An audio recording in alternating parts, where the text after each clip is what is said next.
Hey, beautiful souls, and welcome back to my channel. I am filming in a completely different space. I got this nifty little mic, and I am filming on a completely different camera. So I don't really know where to look. I may look here and I may look here, but I think here is the best way to look. Anyways, we're going to talk today a little bit about how, have you ever been in a situation where it feels like you are dating the same person over and over again? It's like maybe things are good, and then all of a sudden you're like, I've done this before. I've done this before. What is that? So, this is often what we call like our karmic loops. And those are repeating patterns in our love lives that can feel like deja vu. It can kind of feel like, I know this pattern, I know this story, but it has a little bit more red flags. And yeah, so if you've ever been in that situation where you're just like, why does this always happen to me? I need you to like this video, and I need you to say like me in the comments below. So grab your tea, grab your journal, and let's get to how into like what this actually is and how do you actually like break the cycles of this. So let's get something really straight. Not everything is meant to last forever. I need you guys to really understand this because as a psychic medium and a spiritual intuition coach, this comes up often where people are immediately like, oh my God, they're my soulmates. But a soulmate doesn't necessarily mean they're your divine counterpart, and it doesn't necessarily mean they have to be with you forever. No one actually does. Some people are here in our life just because they mirror your growth and they show you your wounds, they show you your patterns, your triggers, things that you need to work on and heal in your own like evolution of your soul. And it's really can be uncomfortable and not very fun. Yeah, there might be a little spicy passion, but when it's echoing back to you in this way, this is what we call that karmic echo.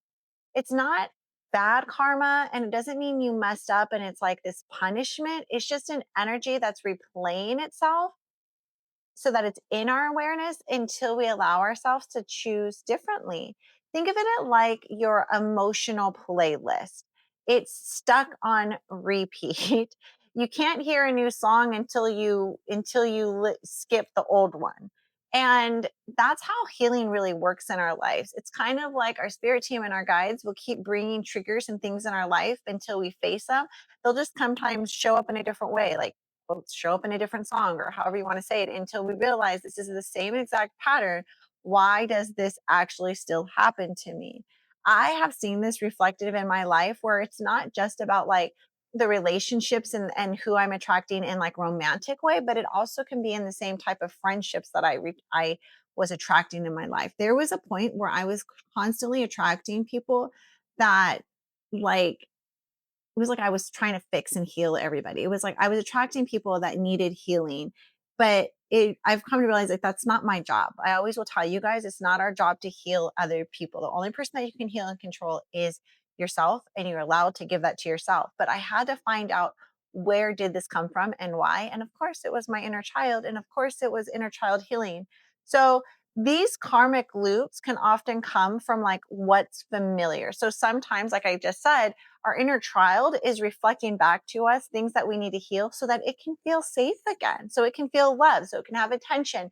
And it's our subconscious kind of replaying to us what might have been that we need or that we haven't given, or maybe in our life, like, look at this relationship, look at this friendship. Is it mimicking what your life was like growing up? Is it mimicking to you your childhood? Like, we talk about like dating people like our parents, but maybe that's not always like a good thing.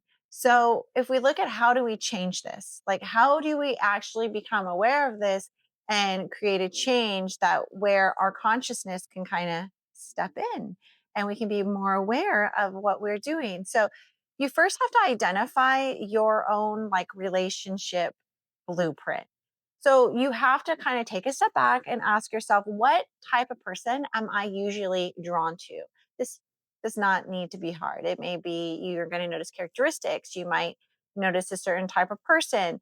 Like, And not only in like what are you drawn to, but how do you show up when things get hard? Like, do you give it your all? You pour in, you overly extend yourself, completely forgetting about yourself. Do you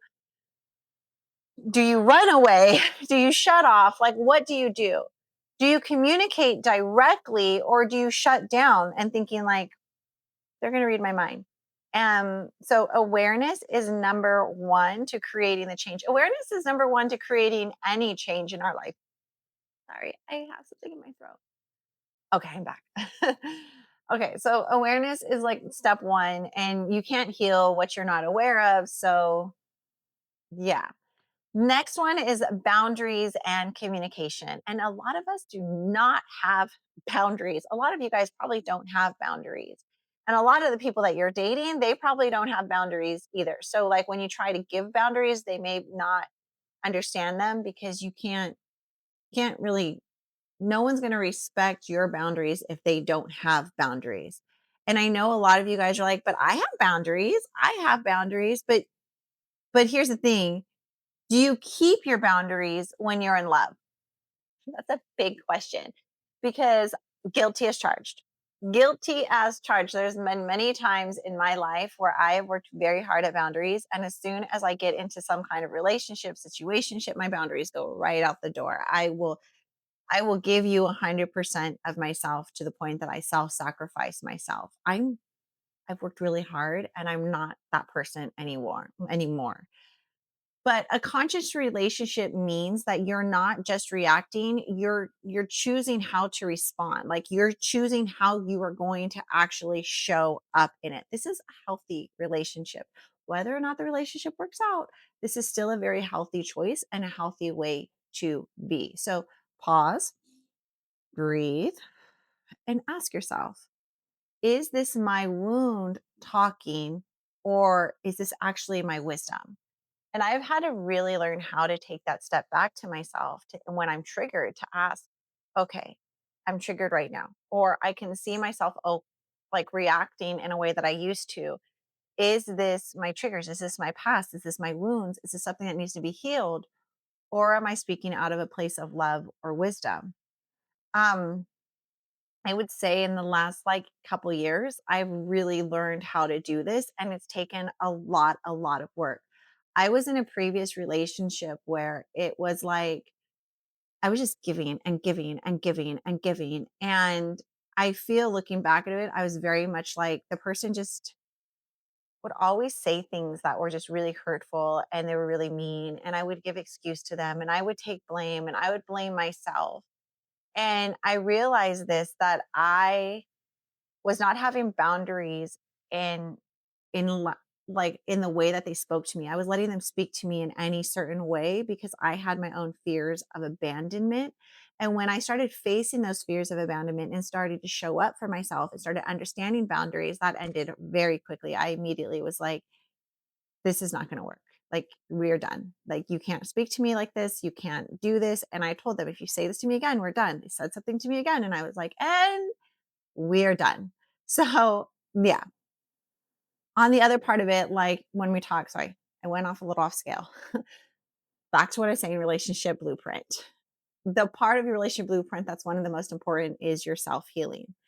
And that's when you are doing the inner work that I just spoke about. When you're looking at it as like, why is this coming up for me? How do I show up for myself? You're not giving that to somebody else, expecting them to heal it and make it better. You are choosing to show up for yourself. You're doing therapy, you're doing shadow work, you're journaling.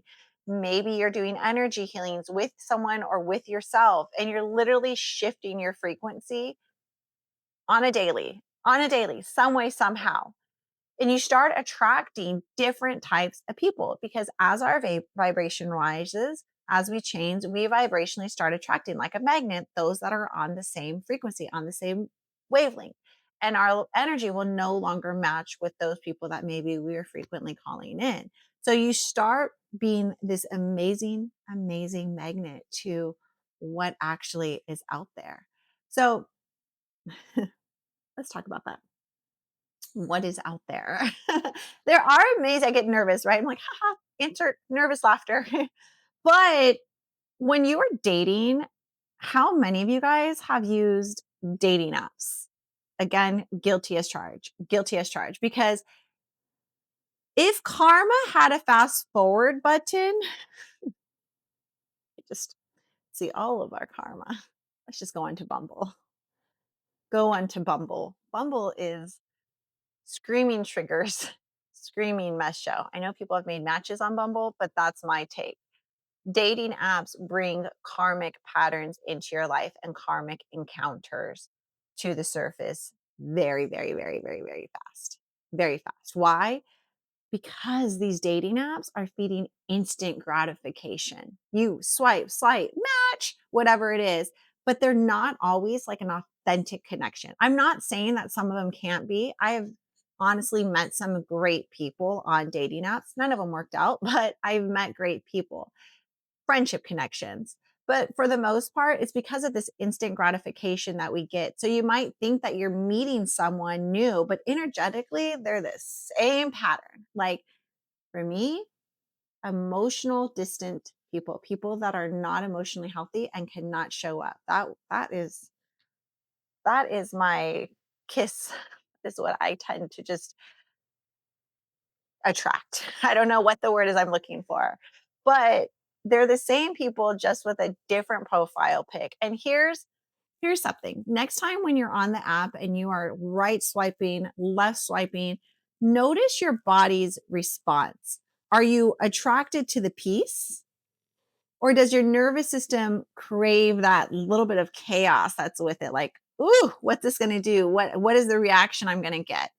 Are you picking someone because it feels exciting, or are you picking someone because it feels familiar? Like just think. There's no wrong or right answers. Just think.